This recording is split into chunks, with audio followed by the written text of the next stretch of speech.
안녕하십니까, 알림의 황희두입니다. 이번에 준비한 소식은 바로 백기를 든 윤석열, 결국 추미애 법무부 장관한테 꼼수 막혔다. 그래서 지금 오늘 오전 원래 10시까지 추미애 법무부 장관이 시간을 주었었죠. 하지만 8시 50분이 되기 좀 전에 대검에서 속보가 떴습니다. 서울중앙지검에서 이 사건을 맡으라는 건데요. 결국에는 이거는 윤석열 검찰청장이 온갖 꼼수를 부리다가 실패한 거나 마찬가지입니다. 일단 박수 한번 치고 갈게요. 이거는 깨어있는 시민들이 꾸준히 이 검찰에 관심을 갖고 있었기 때문에 가능했던 일입니다. 그 덕분인 거죠. 물론 추미애 법무부 장관의 그런 강력한 추진력도 있었지만 결국 중요한 것은 깨어있는 시민들이 이렇게 관심을 가지지 않았더라면 이렇게 승리를 할 수 없었을 겁니다. 물론 이거는 기나긴 전쟁에서 승리한 건 아닙니다. 하나의 전투에서 승리한 거라 생각을 하고 꾸준히 관심을 가져야 되는데요. 이게 어떤 상황으로 흘러왔는지 간략하게 요약해드리겠습니다. 어제 이런 보도가 나왔었죠. 오후에 윤석열 검언유착 수사지휘 안에 독립수사본부를 구성해야 된다.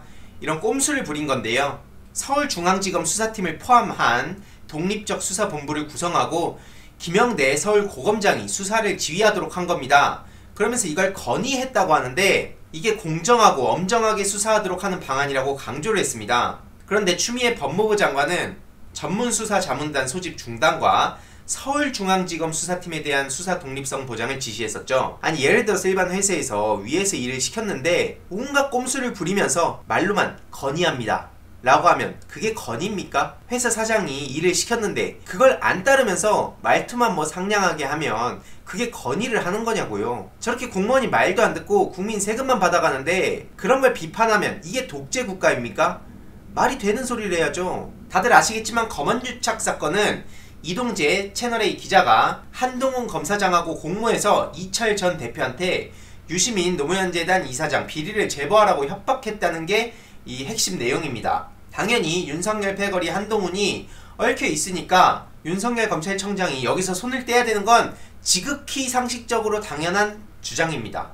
이에 추미애 법무부 장관은 윤석열의 독립수사본부 건의를 거부했었고요. 이렇게 2시간도 채 지나지 않아서 곧바로 저 꼼수를 거부한 겁니다. 여태까지 지휘 문헌대로 이행하라. 한마디로 추미애 법무부 장관이 지휘한 대로 해라. 특임검사나 수사팀 교체는 명분도 필요성도 없다 라고 강력한 입장을 밝혔죠. 그래서 윤석열이 고심 끝에 제3의 중재안을 제시했다고 하지만 그냥 꼼수를 제시한 겁니다. 하지만 추미애 법무부 장관은 역시 추다르크라는 생각이 들었습니다. 이런 상황에 일부 언론에선 윤석열과 추미애 동반 사태가 답이라고 하는데요. 아니 추미애 장관이 왜 동반 사퇴를 해야 됩니까? 추미애 장관은 판사 출신의 다선 정치인입니다. 심지어 여당 대표까지 했던 그런 경력을 보더라도 윤석열 검찰청장 같은 사람이 함부로 꼼수를 쓰면서 언론 플레이를 저렇게 하는 게 결코 이길 수 있는 길이 아니라는 거죠. 심지어 여당 대표는 서열 9위입니다. 추미애 장관이 과거에 더불어민주당 대표를 했던 서열 9위였다는 건데요. 법무부 장관은 서열 20위입니다. 이렇게 9위에서 20위로 가는데도 불구하고 어떻게 보면 서열이 내려가는 거 아니겠습니까? 그럼에도 불구하고 저렇게 법무부 장관이 됐다는 것은 무언가 검찰개혁을 확실하게 하겠다는 의지를 보여준 거 아니겠습니까?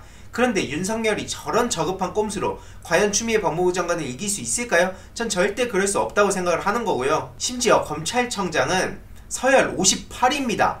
까마득한 그런 차이를 갖고 있는데도 불구하고 저렇게 동급인 것처럼 아니 때로는 심지어 검찰청장이 그 이상인 것처럼 행동을 하는데 이걸 비판하는 건 당연한 거 아니겠습니까? 저렇게 법무부 장관의 지위를 존중한다는 표현을 쓰고 꼼수를 부리면 그게 꼼수가 아닌 게 아니 무슨 저런 발상을 도대체 누가 하는 건지 전 도무지 이해가 안 갑니다. 그래서 이상윤 서울중앙지검장 대신 김영대 서울고검장을 지휘부로 배치하려고 하는 건데 실패한 거죠. 그러면서 윤석열 검찰청장 입장에선 굉장히 큰 양보를 한 거라고 하는데 어느 회사에서 저게 아니 전 도무지 납득이 안 갑니다. 그래서 추미애 장관이 오늘 오전 10시까지 입장을 제대로 밝히라고 최후 통첩을 한 건데 아니 양보는 비슷한 어떤 직급 사이에서나 가능한 표현 아니겠습니까? 엄연히 앞서 말씀드렸듯이 서열도 이렇게 정해져 있는 겁니다. 물론 그 서열대로 다 따라야 된다는 건 아니지만 도대체 어느 회사에서 어느 직장에서 저렇게 까마득한 부하가 상관한테 뭐 표현 존중해서 했으니까 좀 들어라. 나 큰 양보했다. 어느 부장이 예를 들어서 사장한테 그런 식으로 대화를 합니까? 그럼 바로 그냥 잘려요. 근데 지금 윤석열을 옹호하는 사람들이 있다는 게 저는 아주 놀라울 따름입니다. 그래서 추미애 법무부 장관이 오전 10시까지 시간을 준 건데 이렇게 절까지 다녀왔죠. 결국 윤석열 검찰청장은 추미애 법무부 장관을 이길 수 없었습니다. 그래서 이렇게 대검에서 오전 8시 47분에 서울중앙지검이 채널A 사건 자체 수사 하도록 100기를 든 겁니다.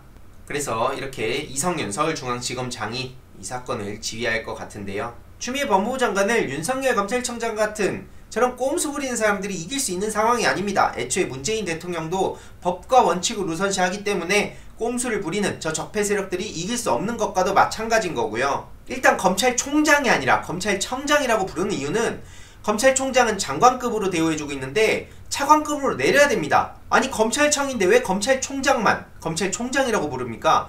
검찰청장입니다. 그러니까 본인들이 지금 법무부 장관하고 동급이라고 생각하고 저렇게 미쳐 날뛰는 거 아니겠습니까? 대한민국은 민주공화국이다. 대한민국의 주권은 국민에게 있고 모든 권력은 국민으로부터 나온다.